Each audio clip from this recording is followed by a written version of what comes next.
آل إبراهيم إنك حميد مجيد اللهم بارك على محمد وعلى آل محمد كما باركت على إبراهيم وعلى آل إبراهيم إنك حميد مجيد ربي زدني علما ربي زدني علما ربي زدني علما رب اشرح لي يفقه قولي وبك نستعين يا مستعان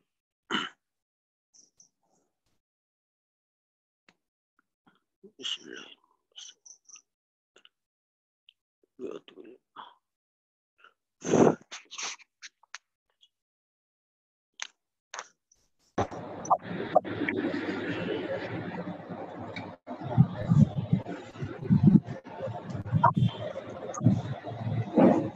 গতকালকে তিনটা হরফ শিখছিলাম গতকালকে আমরা হরফ শিখছিলাম তিনটা লাম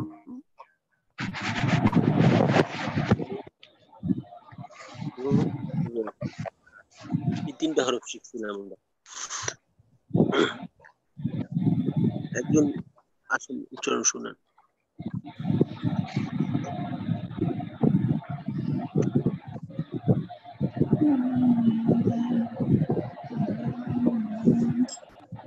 কেউ একজন শুনেন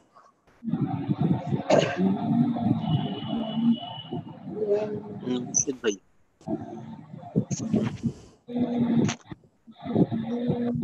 আসসালামু আলাইকুম ওয়ালাইকুম আসসালাম হ্যাঁ মুর্শিদ ভাই এই তিনটার উচ্চারণ শুনেন লাম নুন র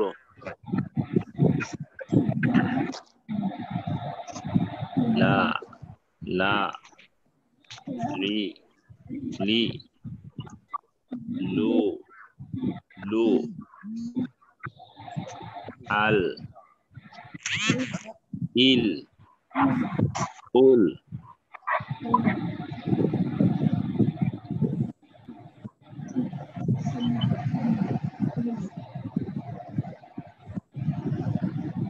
মুর্শিদ ভাই নুন জি না না নি নি নো নো আন ইন উন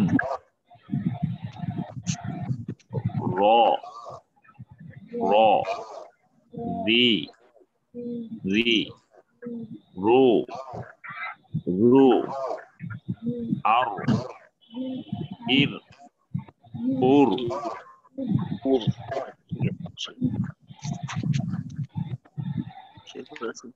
সাজ্জাদ ভাই আসসালামু আলাইকুম ওস্তাদ ওয়ালাইকুম আসসালাম সাজ্জাদ ভাই লাম আর নুন এই দুইটা শুনতে হবে না বদ এবং র এই দুইটা শুনুন দদ এবং র ওস্তাদ দদ এবং র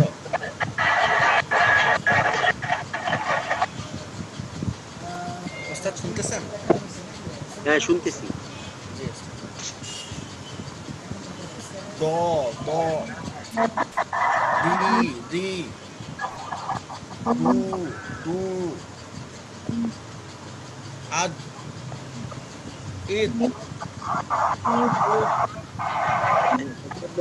দদে আওয়াজ চালু থাকতেছে না ওস্তাদ আওয়াজ তো বন্ধ দদের জজমের সময় যে আওয়াজ চালু রাখতে হবে একটু আব আব আব এই আওয়াজটা প্রকাশ পায় না বাহির থেকে প্রকাশ পায় না কিন্তু যে তেলাওয়াত করবে বা যে উচ্চারণ করবে সে বুঝতে পারবে যে এখানে আওয়াজটা চালু আছে আমারটা তো মনে হয় ওস্তাদ থেমে যাচ্ছে সম্ভবত এই যে জজমের হ্যাঁ এখানে থামানো যাবে না একটু আর কি দদের ক্ষেত্রে যে আওয়াজটা চালু থাকে রেখওয়া সিফত আদায়ের ক্ষেত্রে এখানে একটু প্রতিবন্ধকতা থাকে তবে একটু ঢিল দিতে হবে মাখরাজে আর একটু আওয়াজটা চালু রাখতে হবে তবে এই আওয়াজটা জোরে হবে না এই আওয়াজটা জোরে করা সম্ভব না আব আব আব ইদ উদ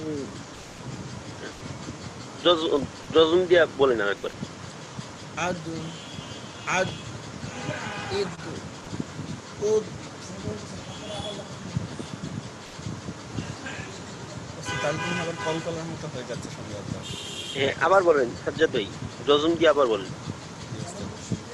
আদ ইদ উদ আব ইদ উদ, এটা যে অন্য যারা শ্রোতা আছে তারা এই আওয়াজটা বুঝতে পারবে না, ততটা শুনবে না, কারণ আওয়াজটা এত বড় হয় না যে অন্য কানে যাবে। কিন্তু যে তেলাওয়াত করবে সে বুঝবে যে আমার আওয়াজটা চালু আছে, বন্ধ হয় নাই, এটার মতো বন্ধ হয় না। আচ্ছা, ঠিক আছে সাজ্জাদ ভাই, রর উচ্চারণটা শুনুন। র, র, রি, রি, রু, রু। হ্যাঁ ওস্তাদ জজম দিয়ে শোনাবো। হ্যাঁ, জজম দিয়ে শুনুন। আর, ইস, উর। আচ্ছা সাজ্জাদ ভাই, যখন ইর ইর বললেন তখন কি একটু বাতাসের মতো বের হইলো কিনা, আবার একটু দেখেন তো। জি ওস্তাদ, আবার বলতেছি। আর, ইর, হ্যাঁ, ইর উর। ইর বলার সময় কি একটু বাতাস বের হয় কিনা একটু চেক করেন। ইর, ইর। ওস্তাদ বেশ হচ্ছে না তো। ঠিক আছে, ঠিক আছে সাজ্জাদ ভাই, মাশাআল্লাহ। আরেকজন একটু শুনান, আর কে শোনাবেন?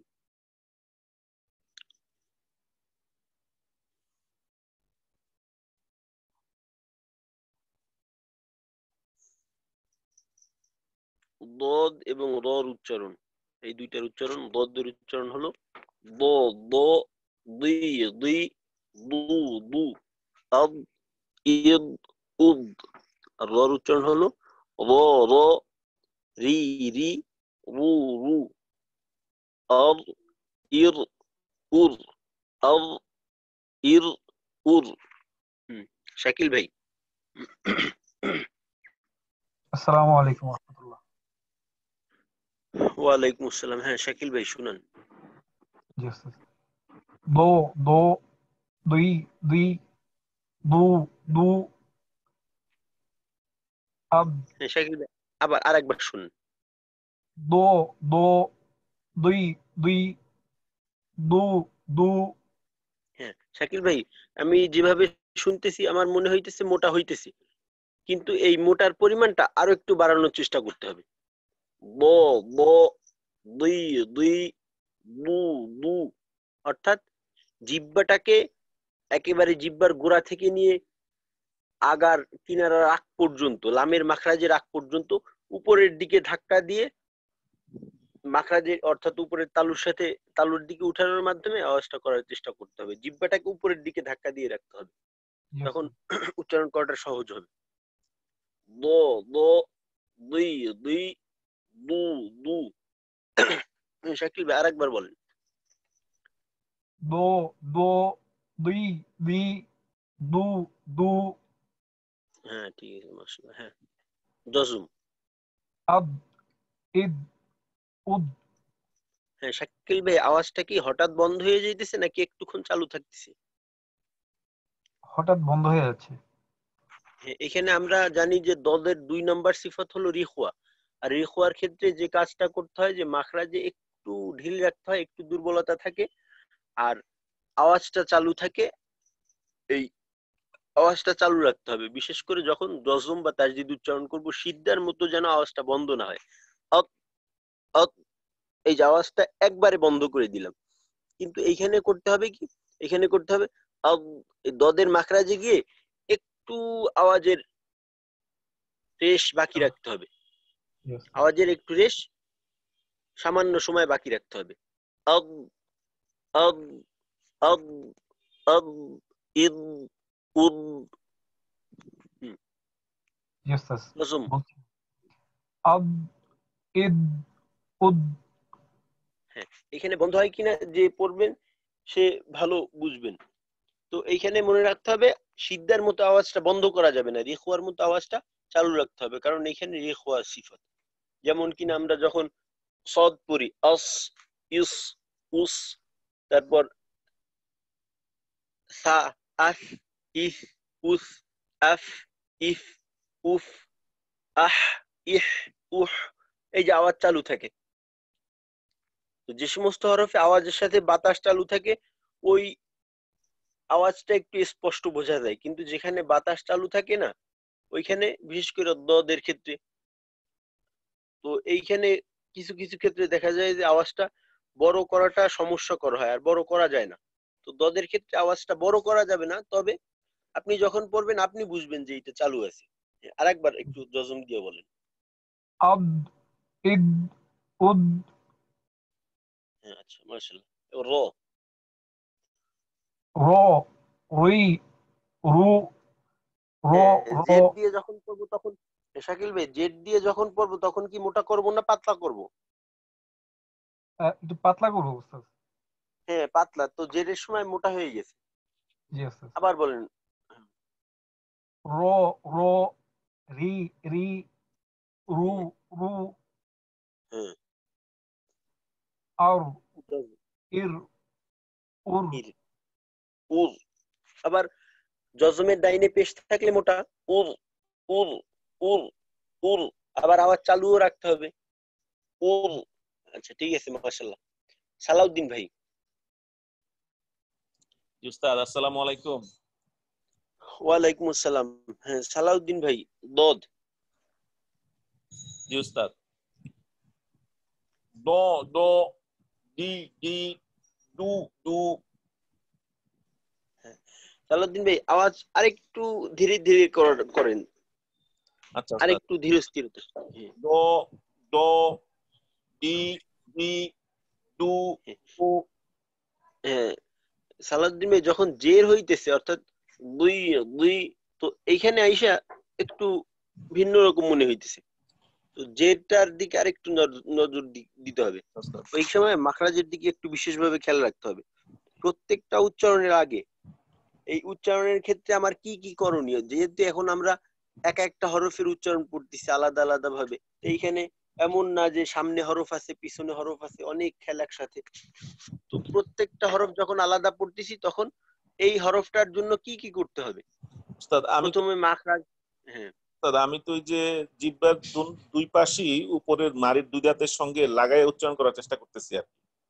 হ্যাঁ, চেষ্টা করতেছেন। তো এইখানে মনে রাখতে হবে যেন জিহ্বার আগাটা, এই দালের মাখরাজের জিহ্বার আগাটা যেন উপরের দাঁতের গোড়ার সঙ্গে না লাগে, একটু যেন জি জি, নিচে ওইখান থেকে পৃথক। নিচে রাখতেছি। হ্যাঁ, যেন একটু দূরে থাকে। আর জি ওই জিহ্বার গোড়া আর মধ্যখানটা মধ্যখান ভালো মতো লাগাইতে হবে, গোড়াটা ভালো মতো উপরের দিকে উঠাইতে হবে। জি উস্তাদ। এইভাবে আরেকবার একটু বলেন। জি উস্তাদ। ডি, ডি, ডি, ডি, জবর জবর সহ বলেন। ড, ড, ডি, ডি, ডু, ডু। হ্যাঁ, ঠিক আছে। জজম। জি উস্তাদ। আদ, উদ, ইদ। হ্যাঁ, সালাউদ্দিন ভাই, এখানে তো একটু কলকলার মতো আওয়াজটা মাঝে দিয়ে বন্ধ হয়ে আবার দ্বিতীয়বার আবার শুনে গেল। জি জি এখানে উস্তাদ। তো এরকম করা যাবে। হ্যাঁ, এখানে একবারে যতটুকু চালু আদ, রাখার একবারে চালু রাখতে হবে, মাঝে উস্তাদ। বন্ধ করা যাবে না। আদ, ইদ, ইদ, উদ, উদ। আদ, ইদ, উদ। আওয়াজটা চালু রাখতে হবে, তবে এইটা একবারে চালু রাখতে হবে মাঝে। জি উস্তাদ। জি। আদ, ইদ, উদ। র দিয়ে র বলেন। র, র, রি, রি, রু, রু।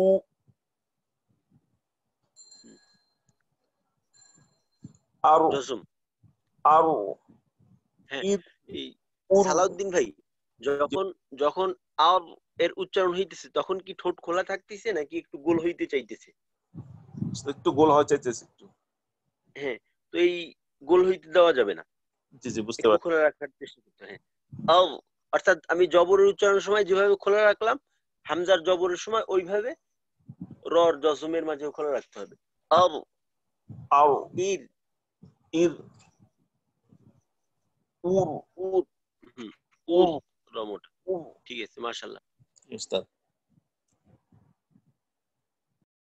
ঠিক ভাই। হ্যাঁ, আসসালামু আলাইকুম উস্তাদ। ওয়ালাইকুম আসসালাম। হ্যাঁ, সিদ্দিক ভাই, এই দদের উচ্চারণ শুনুন। দ, দ, দি, দি, দু, দু, হ্যাঁ, সিদ্দিক ভাই আদ, আবার শুনুন, আবার আবার সিদ্দিক ভাই আবার জবরজের পেশ দিয়ে। দ দ দি দি দু দু হ্যাঁ দিবে, এই মোটাটা বোধহয় একটু কম হয়ে যাইতেছে, এই মোটা আরেকটু বেশি করতে হবে।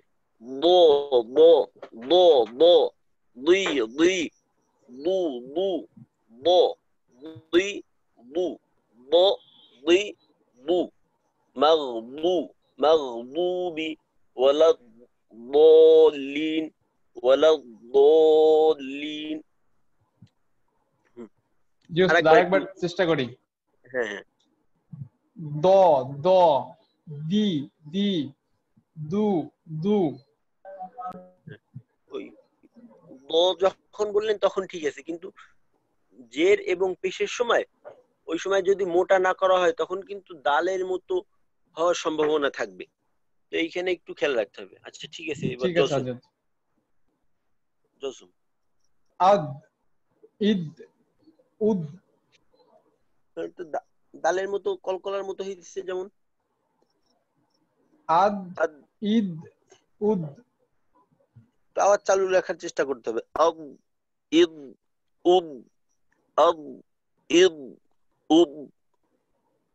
আদ ইদ উদ ঠিক আছে, এবার র র র রি রি রু রু রু আর একটু মোটা করতে হবে।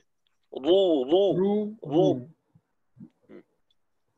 রু রু রু আচ্ছা আর জসম ইর আব উর আব মোটা, জবর এবং জের যদি রয়ে জজম থাকে তখন তার ডানে যদি জবর বা পেশ থাকে তখন মোটা করতে হয়। আব জি আছে। ই আর ইর উর উর। আর আর ইর ইর উর আচ্ছা উর ঠিক আছে হ্যাঁ আব্দুর রহমান ভাই। আসসালামু আলাইকুম উস্তাদ। ওয়ালাইকুম আসসালাম। হ্যাঁ আব্দুর রহমান ভাই, দদ দ দ দি দি দু দু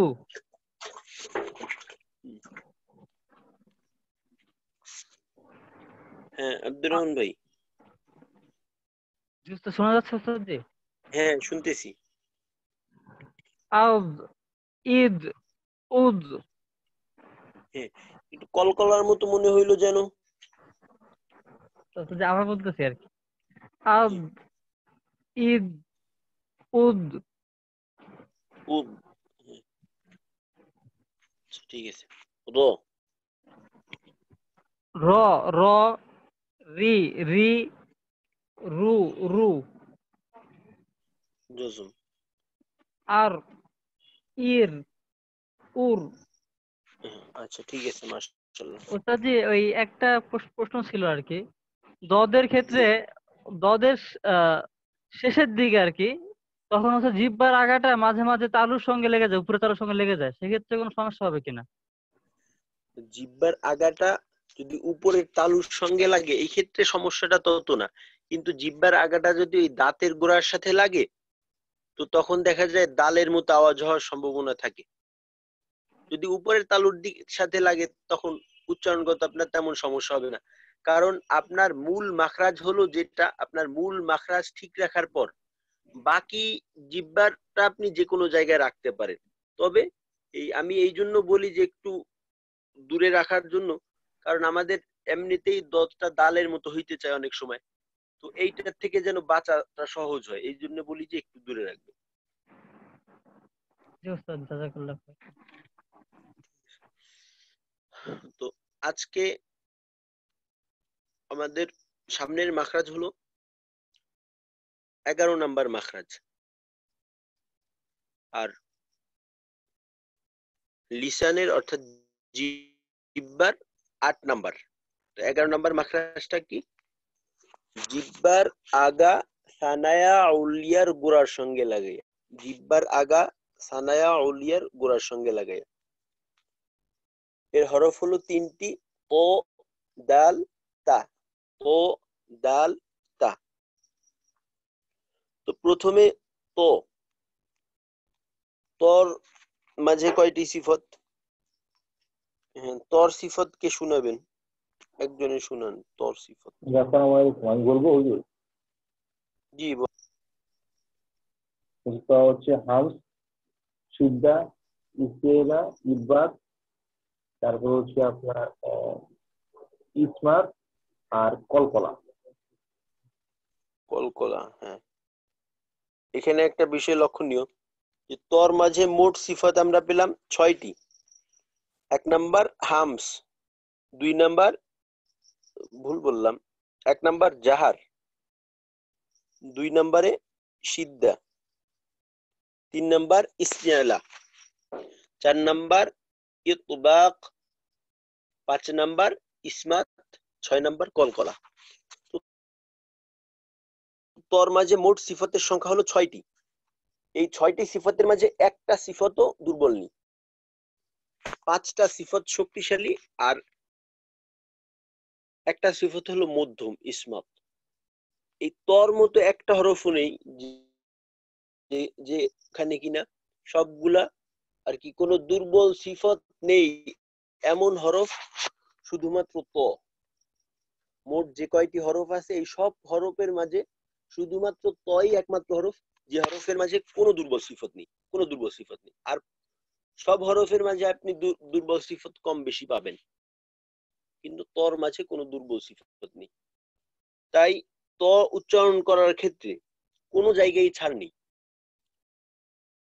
প্রত্যেকটা সিফতই শক্তির সাথে আদায় হবে, শক্তিশালী ভাবে। জাহারের ক্ষেত্রে শক্তি, মাখরাজে জোর থাকবে, বাতাস বন্ধ থাকবে। সিদ্ধার ক্ষেত্রে শক্তিশালী, আওয়াজ শক্ত হবে, আওয়াজ বন্ধ থাকবে। ইস্তিআলা জিহ্বার গোড়া উপরের দিকে উঠানোর মাধ্যমে মোটা করতে হবে। ইতবাক জিহ্বার মধ্যখান উপরের তালুর সাথে লাগাইতে হবে। ইসমাত তার মাখরাজ থেকে স্থিরতার সাথে আওয়াজটা বের হবে, তাড়াহুড়ো নেই। আর কলকলা ধাক্কা দিয়ে যখন যজনযুক্ত থাকবে তখন ধাক্কা হবে, ধাক্কা দিয়ে পড়াকে কলকলা বলে, তখন ধাক্কা দিতে হবে, তার মাখরাজে ধাক্কা লাগবে, যে কারণে দ্বিতীয় আর একটা আওয়াজের সৃষ্টি হবে। এই গেল মোট 6টি সিফত।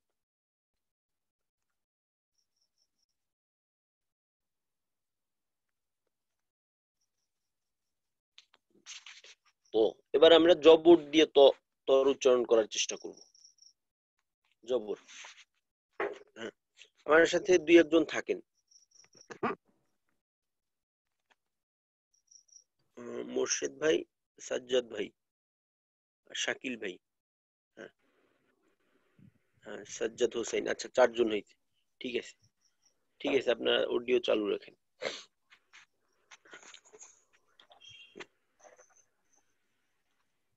সাজ্জাদ হোসেন ভাই।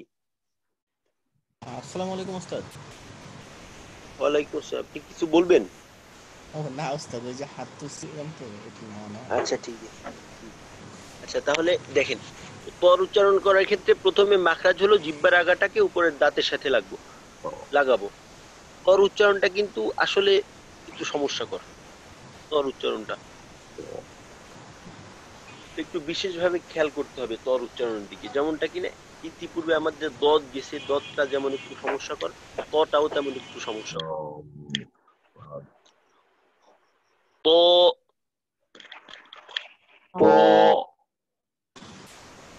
তো তো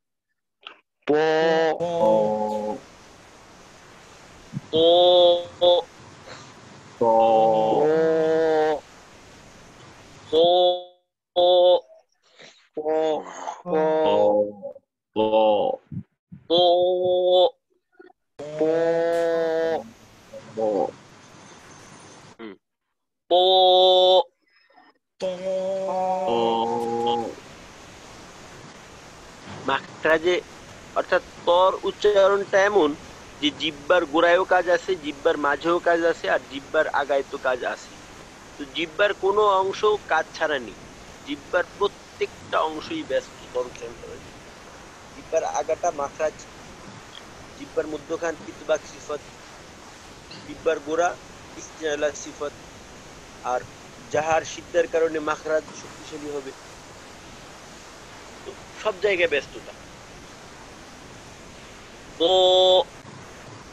প প প প প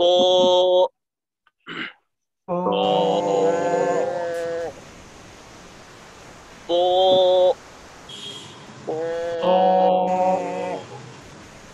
এটাকে অনেক সময় দেখা যায় অনেকে পর উচ্চারণটাকে থর মতো, বাংলা যে থ আছে থ থ, বাংলা থর মতো কিন্তু আদৌ না। বাংলা যে তর আছে, বাংলা ত থ এর কোনোটার সাথেই ওই প এর কোনো মিল নেই। বাংলাটা হইছে পাতলা, এগুলো হইছে মোটা, তবে মাখরাজগত মিল আছে। বাংলা তর যে মাখরাজ জিহ্বার আগা, আর আরবি তরও ওই একই মাখরাজ। প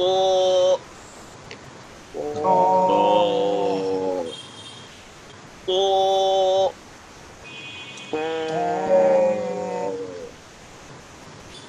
মোর্শেদ ভাই শুনান তো।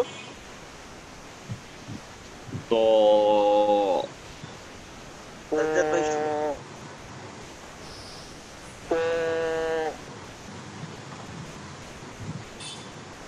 শাকিল ভাই শুনেন একবার।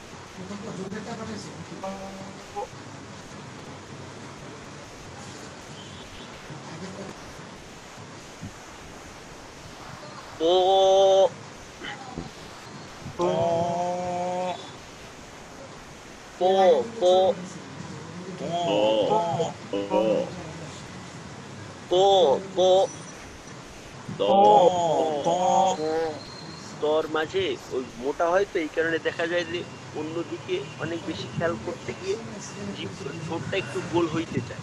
তো ঠোঁট গোল করার কোনো সুযোগ নেই জবর উচ্চারণে, ঠোঁট খোলা রাখতে হবে। প প আবার ইস্তেলা করতে গিয়ে অনেক সময় দেখা যায় যে অনেকের আওয়াজ নাকে চলে যায়, তো আওয়াজ নাকে নেওয়া যাবে না। প প প প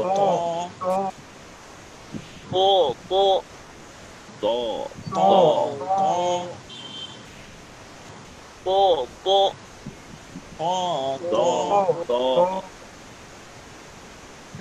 প প প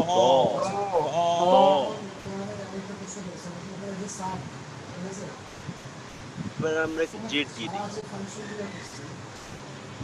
জেড দিয়ে কি হবে? তো জেরের ক্ষেত্রে জেড দিয়ে উচ্চারণ করাটা একটু কষ্টকর জবরের তুলনায়। তবে কষ্টকর হলেও একটা ভালো দিক হলো এই যে জেরের ক্ষেত্রে একটু ছাড় আছে, অর্থাৎ জবরের ক্ষেত্রে যেখানে মোটার পরিমাণ বেশি করতে হয়, ওইখানে জেরের ক্ষেত্রে আপনার মোটার পরিমাণ একেবারেই কম। এই ছাড় থাকার কারণে জেরের যে কষ্টটা এটা একটু একটু হলেও কম। ওই ওই টান দিয়ে বলেন তো বুঝতে সুবিধা হবে। ওই ওই এখানে জের বলতে গিয়ে যেন ঠোঁট গোল হয়ে তুই তুই এই ধরনের না হয়, তুই না, তুই তুই তুই তুই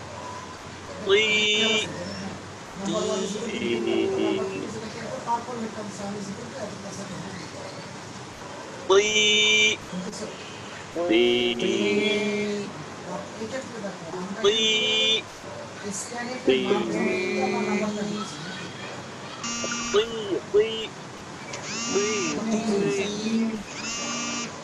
তুই তুই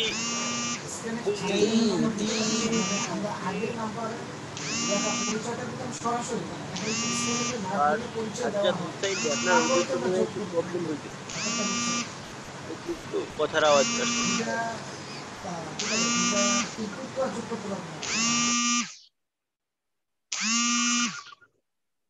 সাজ্জাদ হোসেন ভাই না মোর্শেদ ভাই বোধহয়। মোর্শেদ ভাইয়ের অডিওটা আমি বন্ধ করে দিছি। সাজ্জাদ হোসেন ভাই আপনি অডিওতে আসেন। জি ওস্তাদ।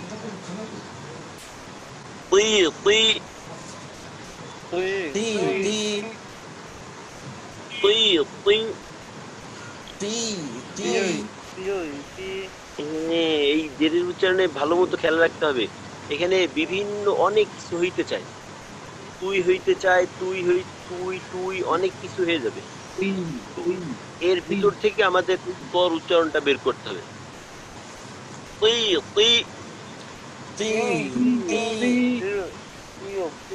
তর উচ্চারণের সময় আমার কি করতে হবে? সর্বপ্রথম জিহ্বার আগাটা উপরের দাঁতের গোড়ার সঙ্গে লাগাবো, তারপর জিহ্বার মধ্যখানটা উপরের তালুর সাথে লাগাবো, তারপর জিহ্বার গোড়াটা উপরের দিকে উঠাবো। তার মানে আমার পুরা জিহ্বাটা একেবারে উপরে, পুরা জিহ্বার গোড়া থেকে নিয়ে জিহ্বার আগার আগ পর্যন্ত পুরো জিহ্বাটাই উপরে। এই যে তুই তুই তুই তুই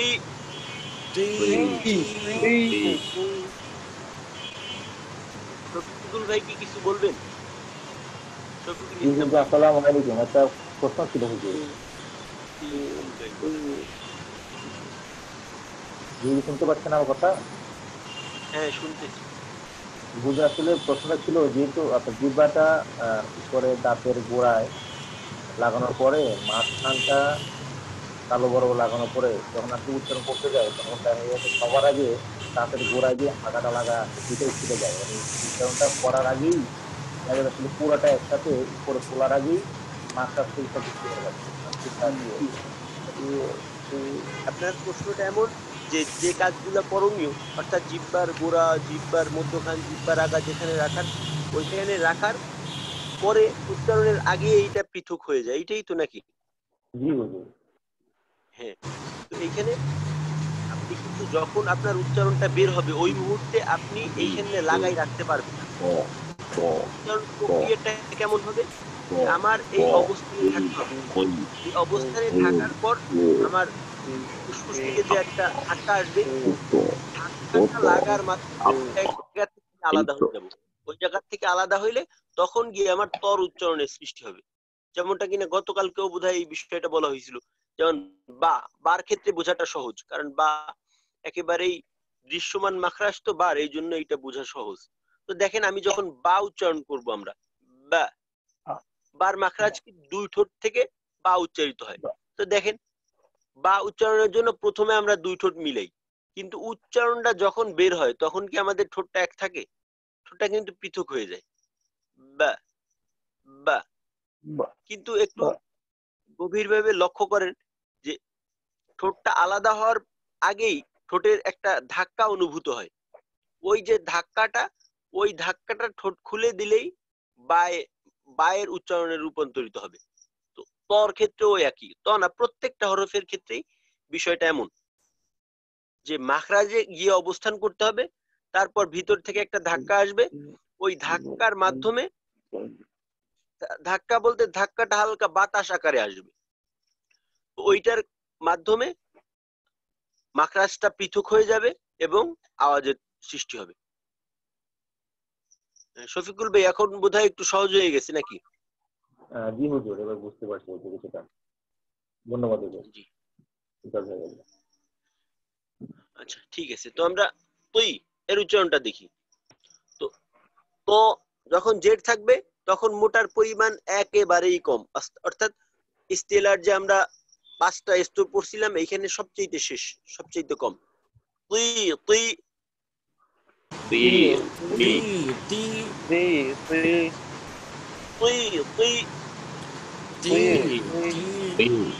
তুই মোর্শেদ, জি ওস্তাদি। প্রথমটার চাইতে দ্বিতীয়টা একটু ভালো হয়েছে, আবার শুনুন। তুই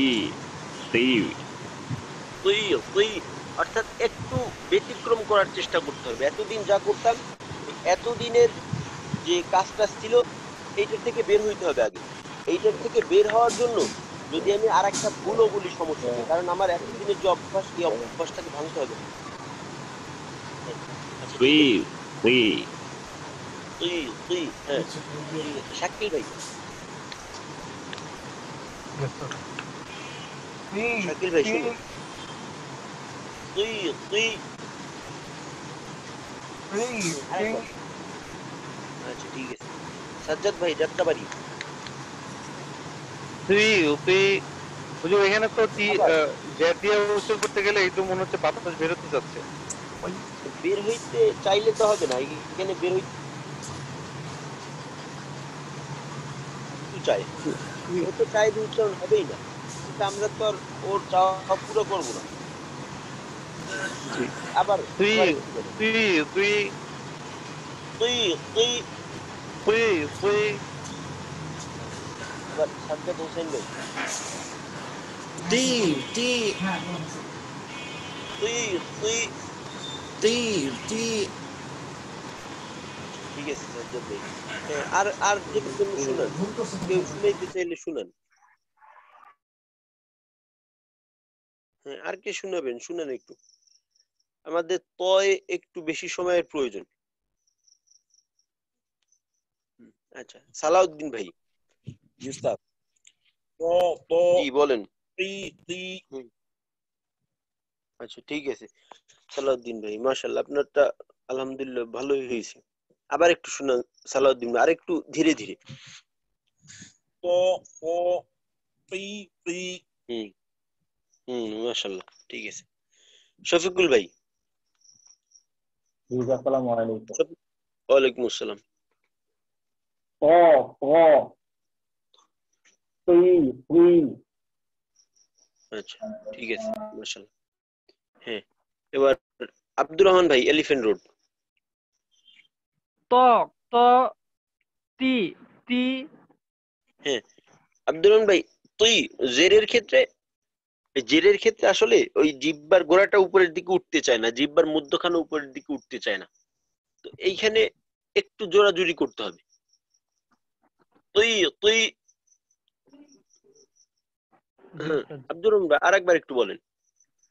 তি তি। হ্যাঁ আচ্ছা ঠিক আছে উস্তাদ জি, মাশাআল্লাহ। এই আপনার ওই আমার যেটা সমস্যা হয় যে জিহ্বার গোড়া আর জিহ্বার মধ্যখান, যে একটা উঠলে আর একটা উঠে না উস্তাদ জি, মানে দুইটা একসঙ্গে তো উঠানো কষ্ট হচ্ছে আর কি। এটার কোনো টেকনিক বা ইয়ে আছে নাকি উস্তাদ জি? টেকনিক কি? জিহ্বার গোড়া আর মধ্যখানের ক্ষেত্রে জিহ্বার গোড়া কিন্তু উপরের তালুর সাথে লাগবে না। ইস্তেলা সিফতের কাজটা কি? কাজটা হলো জিহ্বার গোড়া উপরের তালুর দিকে উঠবে, উপরের তালুর সাথে লাগবে না। আর ইতবাকের ক্ষেত্রে জিহ্বার মধ্যখান উপরের তালুর সাথে লাগবে। তো আপনার যদি না লাগে জিহ্বার গোড়া উপরের তালুর সাথে, এটা তো ঠিকই আছে, তো উপরের দিকে উঠাইতে হবে। আর যদি যে একটা উঠাইলে আর একটা উঠতে চায় না, তো এই ক্ষেত্রে আস্তে আস্তে এটারে ঠিক করতে হবে। জি উস্তাদ।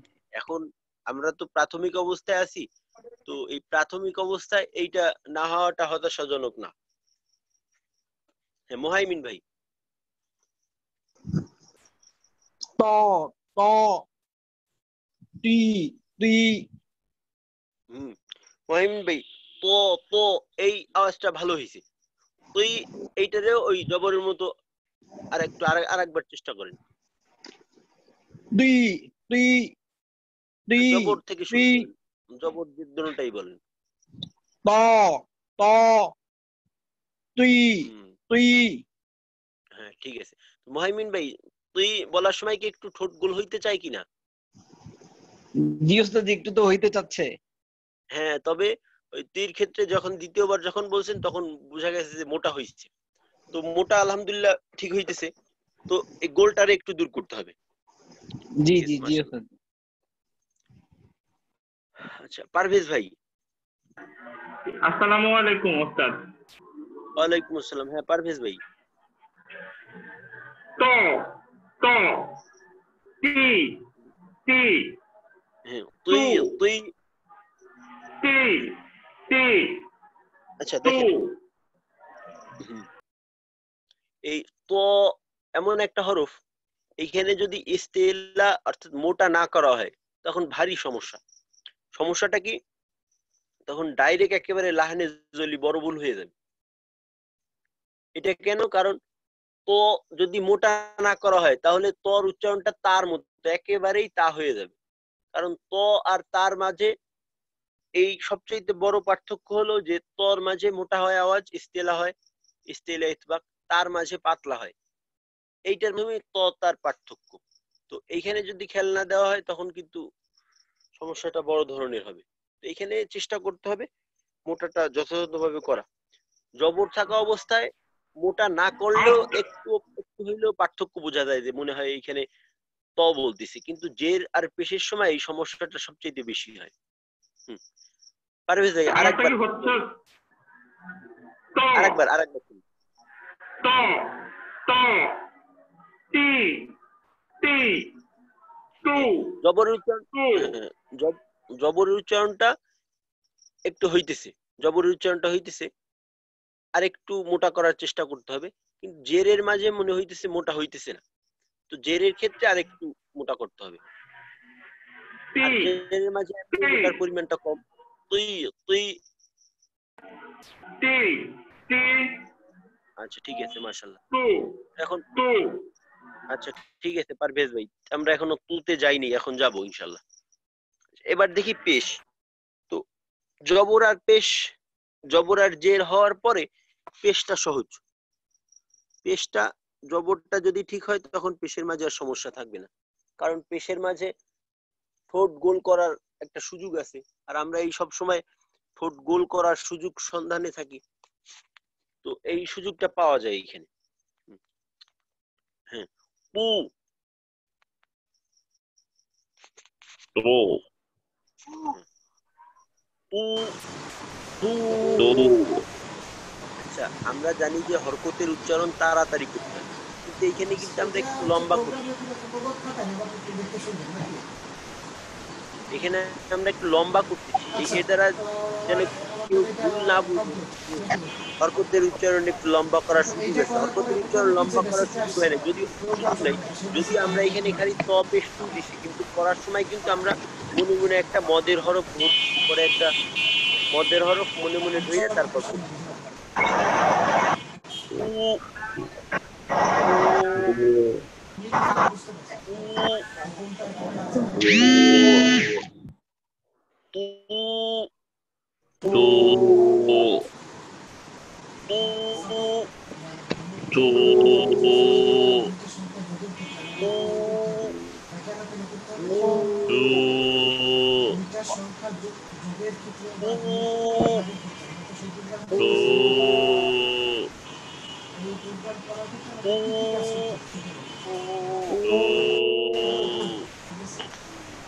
সূরা ৩ এর মাঝে দেখবেন দ্বিতীয় আয়াতে আছে ওয়াত্তিন ওয়াজ-যাইতুন ওয়াতুরি ওয়াতুরি সিনিন ওয়াতুরি।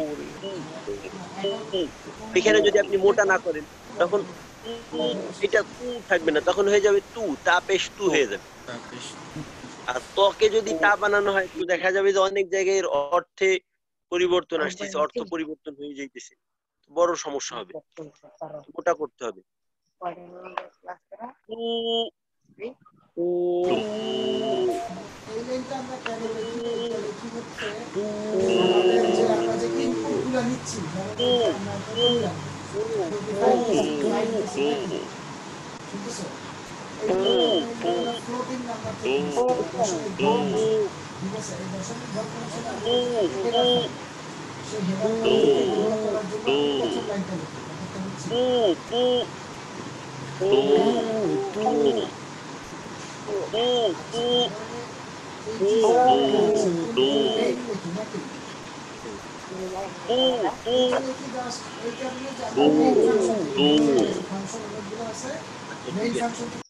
তো এখন আমরা তর জবর জের পেশ তিনটা ধারাবাহিক ভাবে দেখি।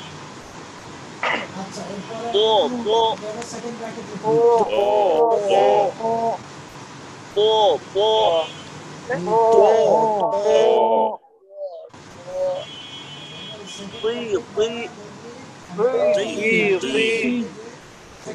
জবর আর জেরে যেন ঠোঁট গোল না হয়। তুই তুই তুই তুই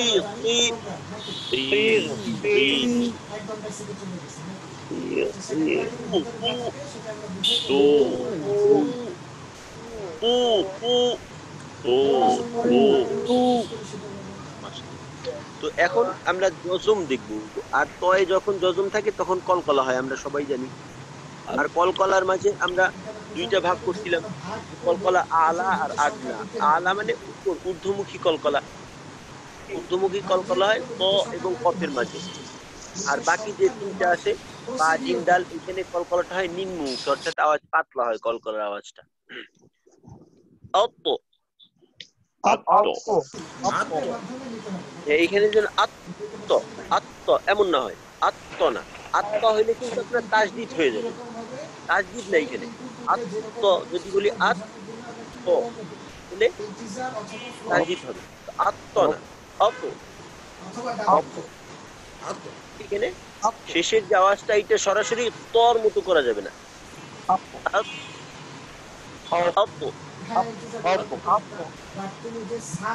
আর আমরা জানি যে কলকলা এমনিতে একটু জবরমুখী, জবরমুখী এর অর্থ এই না যে সরাসরি জবরের উচ্চারণ করবো। আত্ম আত্ম আত্ম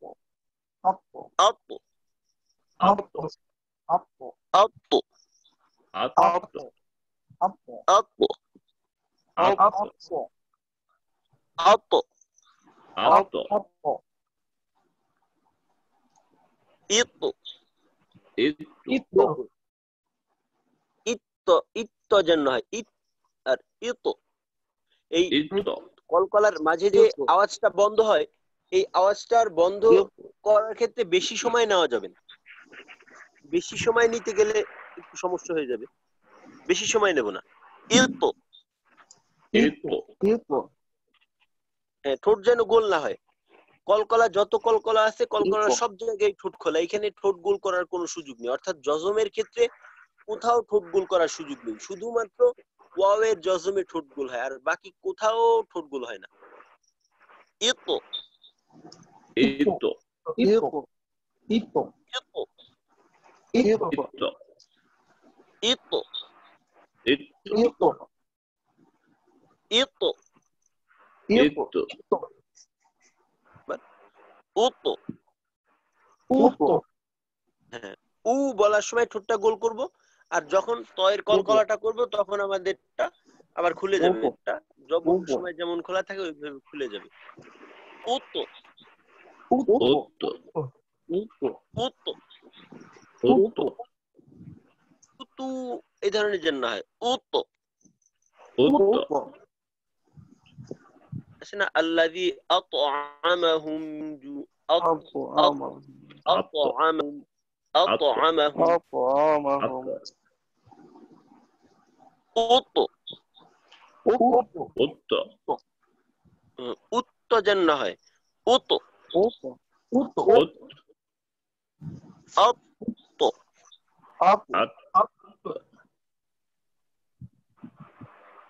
আত্ত ইত্ত উত্ত উত্ত উত্ত উত্ত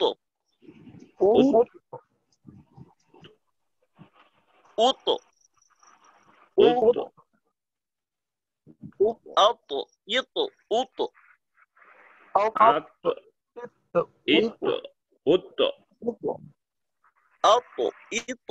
উত্ত আত্ত ইত্ত উত্ত এইগুলো আমাদের তো। আর একটা তর উচ্চারণ করার ক্ষেত্রে হতাশার কিছু নেই। তকে বলা হয় সাইয়্যিদুল হুরুফ, অর্থাৎ উচ্চারণের ক্ষেত্রে ত হইছে সমস্ত হরফের সর্দার। তর উচ্চারণটা সবচাইতে মজবুত, শক্তিশালী। তো এইখানে এটার সংশোধন হইতে একটু সময় লাগবে, তবে এইটার চর্চাটা যদি চালু থাকে, লাগাতার থাকে, ধারাবাহিকতা থাকে, তখন একটু দ্রুত হবে, অন্যথায় ঠিক করাটা একটু কষ্টকর হবে। তো 11 নম্বর হরফে মাখরাজের হরফ ছিল 3টি, তো তারপর হলো দাল এবং তা। দাল এবং তা এই দুইটা আমাদের জন্য কঠিন হবে না, কারণ দাল এবং তা এর কাছাকাছি উচ্চারণ আমরা বাংলায় করে অভ্যস্ত। ওইটা হলো দ এবং ত। দ এবং ত এই দুইটার আওয়াজ হলো আরবিতে দাল এবং তার কাছাকাছি। দালটা দেখেন, দালের উচ্চারণটা কেমন হবে? এটা দা দি দু, দা দি দু। ওই যে পিছনে একটা কথা বারবার বলতে হইতেছে। এখানে দাল এবং দ এই দুইটার মাঝে পার্থক্য এতটুক, দালটা হলো আরবি, দ হলো বাংলা। দাল বলার ক্ষেত্রে আরবদের ভঙ্গিতে বলতে হবে, আর দ বলার সময় বাঙালি ভঙ্গিতে। তো এই ভঙ্গির পার্থক্য, দাল এবং দর মাঝে ভঙ্গির মাঝে পার্থক্য। দা দি দু, দা দি দু, দা দি আদ ইদ উদ। আর এখানে কলকলা নিম্নমুখী, এই কলকলাটা করাটা সহজ হবে। কফ এবং ত এর কলকলা করাটা যতটা কঠিন, দালের কলকলার ক্ষেত্রে এত কষ্ট করতে হবে না, স্বাভাবিক কলকলা, নিচু পাতলা। আদ ইদ উদ, দা দি দু, আদ ইদ উদ, দা দি দু, আদ ইদ উদ। একজন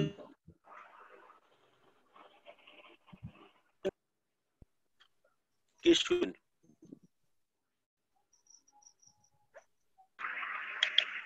শাকিল ভাই। দা দি দু, আদ ইদ উদ। শাকিল ভাই আবার একটু বলেন, আর একটু ধীরে ধীরে। দা দা, দি দি, দু দু, আদ উদ। ঈদ।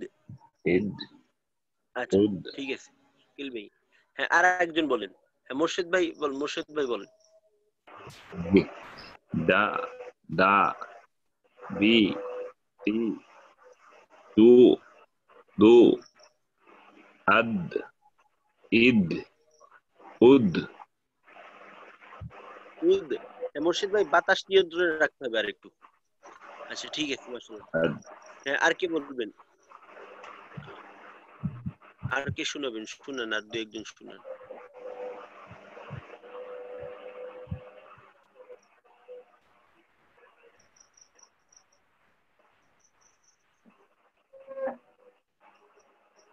আচ্ছা ঠিক আছে, এটার শোনানোর প্রয়োজন হবে না, কারণ এইখানে ভুলের পরিমাণটা খুবই কম। এরপরের হরফ হলো তা।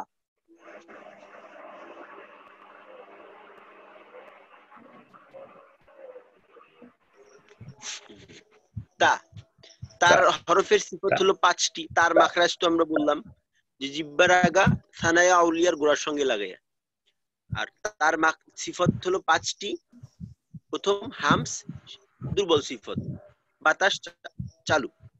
আর তার বাতাস চালুর ক্ষেত্রে আমরা ওই সময় পড়ছিলাম এইভাবে যে হামসের হরফের 10টার মাঝে তা এবং কাফ এই দুই হরফের ক্ষেত্রে হরকত যুক্ত অবস্থায় বাতাসটা প্রকাশ পায় না, জজম যুক্ত অবস্থায় এর বাতাসটা প্রকাশ পায়।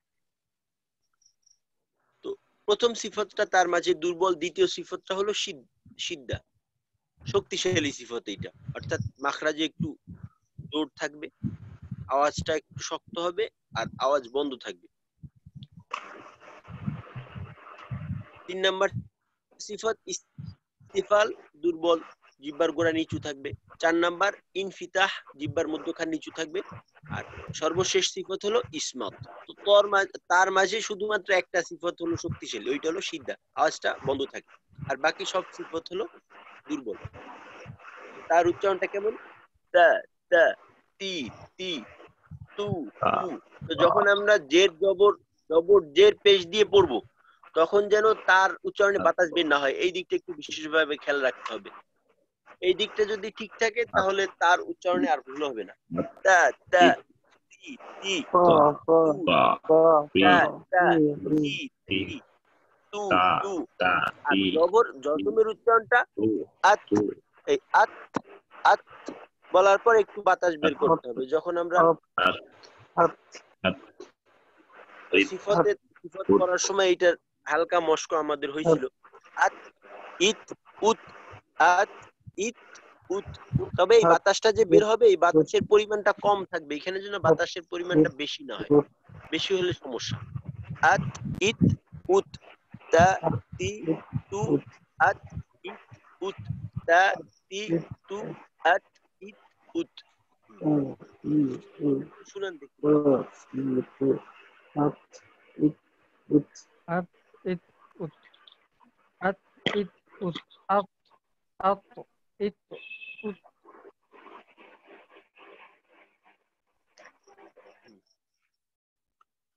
আব্দুর রহমান ভাই শুনাবেন?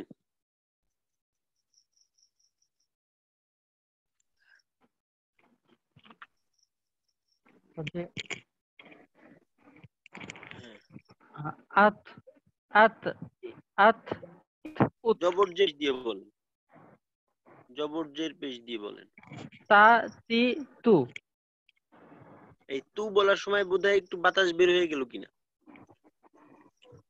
বাতাস বের করা যাবে না হরকত যুক্ত অবস্থায়। তা তি তু, তা তি তু, আত ইত উত, তা তি তু, আত ইত উত। হ্যাঁ,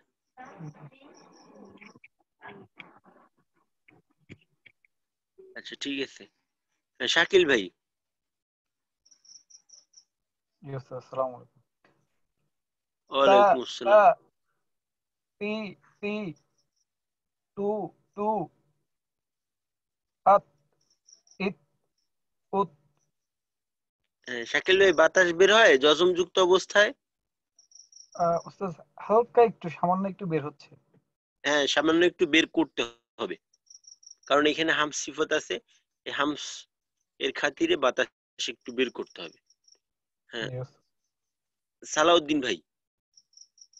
জি ওস্তাদ, একটা প্রশ্ন ছিল, একটু জাস্ট আমি মনে হয় আসলে বুঝতে পারতেছি না। সেটা হলো ওস্তাদ, ওই যে আপনি বললেন যে জবর এবং জেরের সময় যেন বাতাস বের না হয়, তা আমরা তো জানি যে তা হামসের সিফত, তো হামসের ক্ষেত্রে তো বাতাস বের হইলে কোনো সমস্যা আছে ওস্তাদ, একটু বলবেন? হ্যাঁ, এই আমরা হামসের হরফ মোট 10টি, ফাহা সাহা শিন খ সদ, সিন কাফ এবং তা। একেবারে শেষের যে দুইটা হরফ আছে কাফ এবং তা, কাফ এবং তা ব্যতীত বাকি 8টা হরফে সব সময় বাতাস বের হয়। জবর জের পেশ জজম তাজদিদ সব সময় বাতাস বের হয়, কিন্তু কাফ এবং তার ক্ষেত্রে শুধুমাত্র জজমের সময় বাতাস বের হয়, অন্য সময় বাতাস বের হয় না। আচ্ছা আচ্ছা, মানে উচ্চারণ বাতাস বের হয়ে গেলে কোনো সমস্যা হবে কিনা ওস্তাদ? কারণ আমার একটু বের হয় তো, এই জন্য হ্যাঁ, বের করা যাবে না, বের হয়ে গেলে সমস্যা হবে, আচ্ছা বের করা যাবে না, শুধুমাত্র হামসের এই দুইটা হরফের ক্ষেত্রে, তা এবং কাফ। জি ওস্তাদ, জি ঠিক আছে। পারভেজ ভাই। ওস্তাদ একটা জিনিস হচ্ছে যে আমি ঠিক মনে করতে পারতেছি কিনা, কাফ এবং তার বেলাতে বলছিলেন যে শেষ হয়ে যাওয়ার পরে বাতাস বের করা যাবে। এটা হচ্ছে জজমের সময়। আচ্ছা, যখন জজম করি না যে আত আত, হ্যাঁ এই আত শেষ করার পরে যখন দুটোতে পার্থক্য শুধু। হ্যাঁ, শেষ করার পরে একটু বাতাস বের হবে, এইটা বলা হয়েছে। আচ্ছা ঠিক আছে, আমাদের সময়। হ্যাঁ বলেন।